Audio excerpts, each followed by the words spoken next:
Hi, I'm J. Lenora Bressler, and welcome to the May 1st, 2020 edition of the Bible Delight in the Details. We want to talk today about something that Jesus said at that crucial moment during the Last Supper when he's telling his disciples that he's going to prepare a place for them. They don't know what that means. Thomas is asking, what are you talking about? Where are you going? Why can't we go with you and all? And it's in that context that Jesus is talking to them. And part of he starts this answer to Thomas with that beautiful statement, let not your hearts be troubled. But it's later in that passage that he says, well, we're going to talk about today. And let me read that to you. He says, and now I'm going to pick up in verse 12.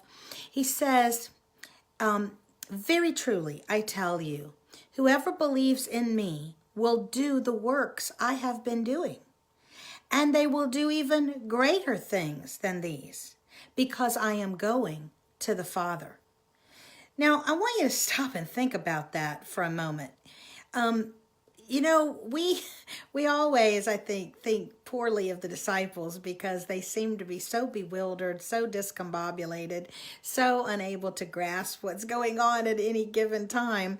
But for Christ to turn and say that to them, that you will do and they will do even greater things than I have, would be completely, bizarre. I mean, what do you mean, Lord? I mean, you're the Messiah, you're walking around healing people, you're teaching, you're influencing people, and what in the world is going on here?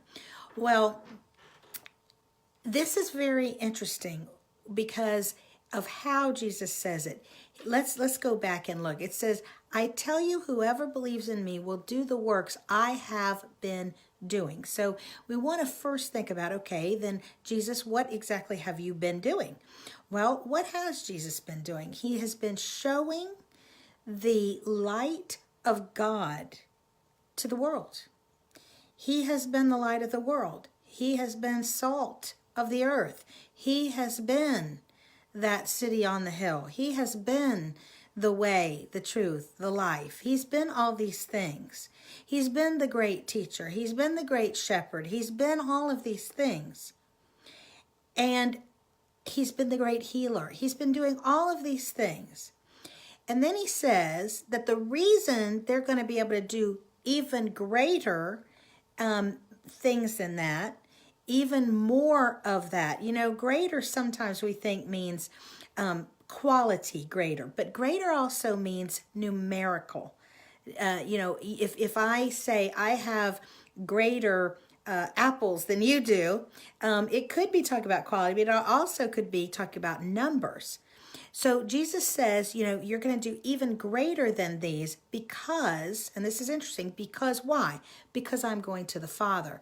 And of course, that's the hint. That's the hint of what he means in this.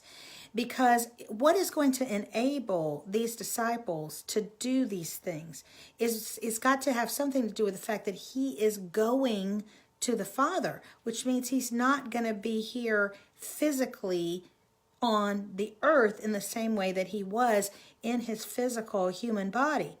Well, what do we know will happen when he goes to his Father? He's going to send the Paraclete, the Helper, the Holy Spirit.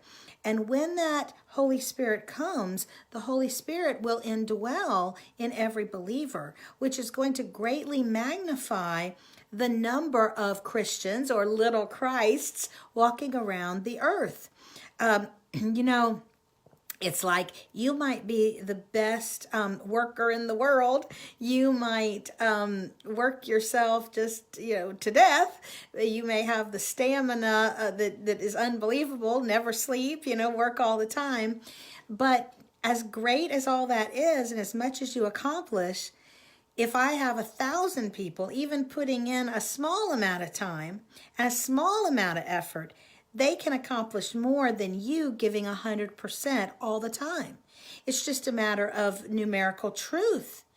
And this is fascinating because, Jesus, when he was on the earth, he voluntarily took on the finite limitations of a human being. He was at one place at one time. We don't have any indication that he was leaping around, kind of like a beam me up, beam me over there, Scotty thing, like, until after the resurrection. And even then, he was not like showing up two places at the exact same time. So he's taking on that limitation, that finite time of a human being.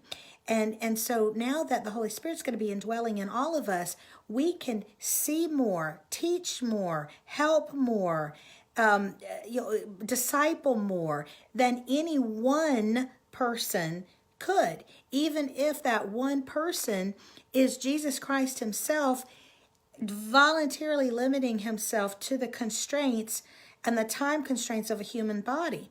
Now, the other thing that's interesting is this, a lot of times you can look back at history and you can see someone who has had great influence, reached lots and lots of people.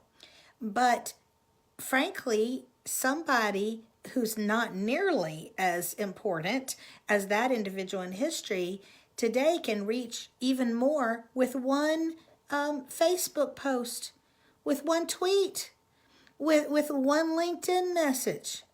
Because of technology. Technology always, or often increases our ability and our reach.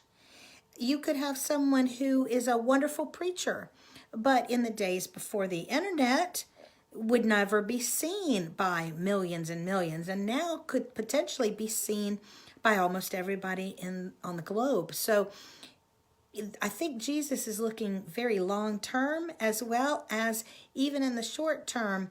10 people out there on a team is always going to have more ability to do more than one person, even if that one person is giving their all and is very highly able. It's a fascinating truth, isn't it?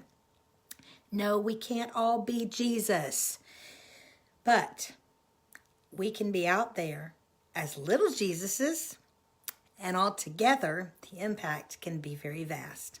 I'm J. Lenore Bressler. Visit me on the next edition of the Bible, Delight in the Details.